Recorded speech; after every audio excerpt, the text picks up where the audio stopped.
Back to SoFi Education, this is Ed. Today, we're going to be talking once more about SoFi. Now, this video here comes in as an update to my last video.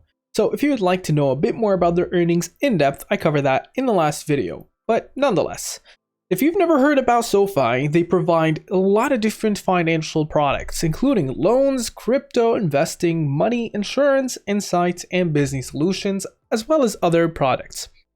Now, there is a new news that was actually just fresh out today. SoFi completes acquisition of Golden Pacific Bancorp. Now, if you've watched my last videos, I did talk about this exact news and how basically it puts them into the banking business, into actual physical banks, and positive of that. Nonetheless, there is here a good amount of press release information. So first off, you're able to see that, well, it's done, and that actually the company itself has $150 million in assets. So with the acquisition, SoFi will be able to offer improved features to members to help them get their money right away. Now, in the coming weeks, SoFi will offer better banking through, among other things, a more friendly user interface, automated savings, as well as differentiated checking and saving account for easy budgeting. Additionally, SoFi will offer an industry-leading annual percentage yield of up to 1% for members, providing 33 times to be specific, the national average interest on the balances. The decision to acquire was announced previously. It's part of the contribution of a $750 million in capital, and it's pursue its national digital and business plan while maintaining a Golden Pacific Bank community bank business and footprint, including Golden Pacific Bank's current 3 physical branches in Sacramento, Live Oak, Yuba City, California. Now, this announcement reflects SoFi's ongoing mission to help people achieve financial independence and realize their ambitions, and they go on and talk a bit more about it. This new partnership will enhance and provide the highest level of services, yada yada.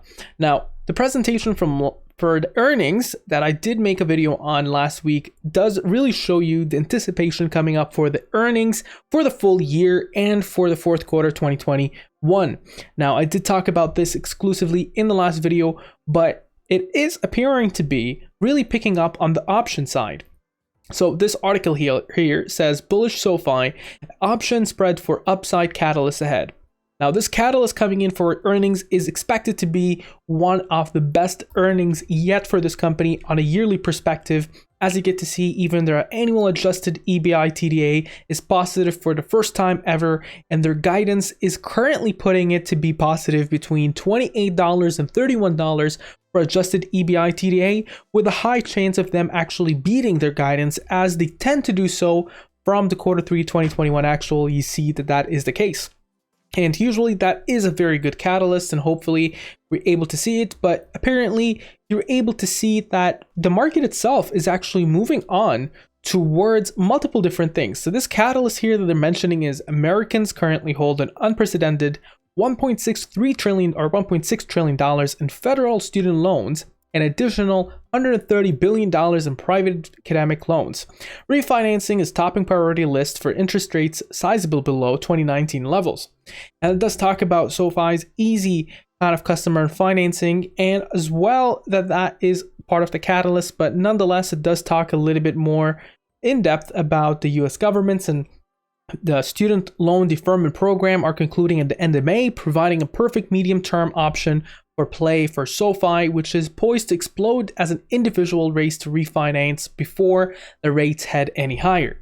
And this is perfect because it's going to finish in end of May, and the rates are expected to be higher in March based on the US monetary policy. The last briefing kind of hinted onto that. Now, we also see some different valuations. The TTMs aren't looking good, but this is all going to change, and all these numbers will reflect after the new earning for the full year will be out. Institutional buyers, you're able to see a massive new institutional buy from Sumitomo Mitsui Trust Holdings, adding 1.3 million shares, and you get to see generally institutions are bullish on the stock. Now, before moving on towards technical analysis, if you would like to see more contents like this, make sure to click the subscribe button and leave notification buttons on for this channel, and don't forget to drop a like, and let's move on towards technical analysis. Now, from a technical analysis perspective, what we're actually seeing here is a few indicators that are of interest. So the trading action zone, where most positive reversals would most likely occur, is between the 30 EMA and the 10 SMA. Currently, that's between the 1378 and the 1279. You're able to see it got rejected today, and it's been rejected constantly. And that 30 EMA line is starting to act like a resistance, as you get to see multiple times before. Currently, the 30 EMA is at 1378, and it needs to break that and then break the 50 SMA, which is another resistance at 1479. As you get to see, it failed to do just that on the 20th of January, and it fell down into a trap of basically downtrends.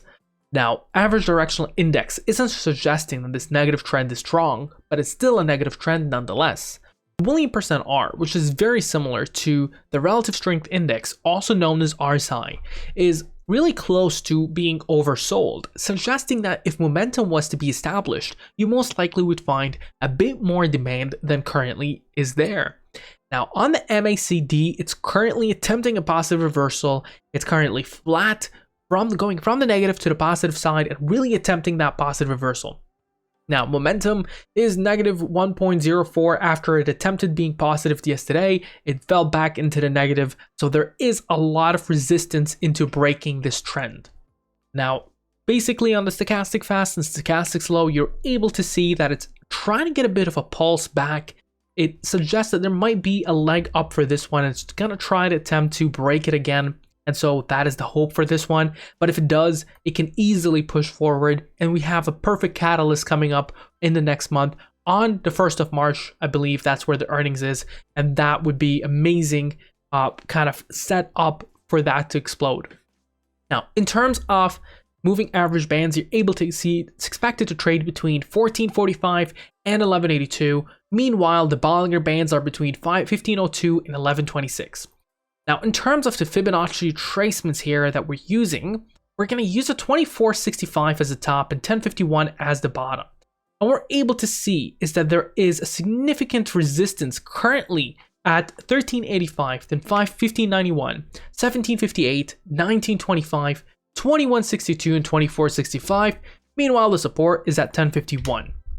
Now, from support lines and supports and resistances, we're able to see a significant support at 1214, below there around 1182, below there 1138, and then 1108. Resistances are at 1262, going to 1305, higher to 1337, higher to 1406, going to 1435, 1532, and 1614, 1696, 1788, and you get the point.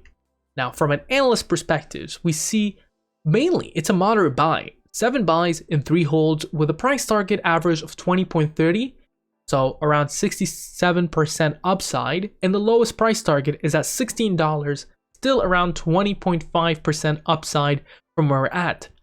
Comes to the question, Ed, what do you think about this one?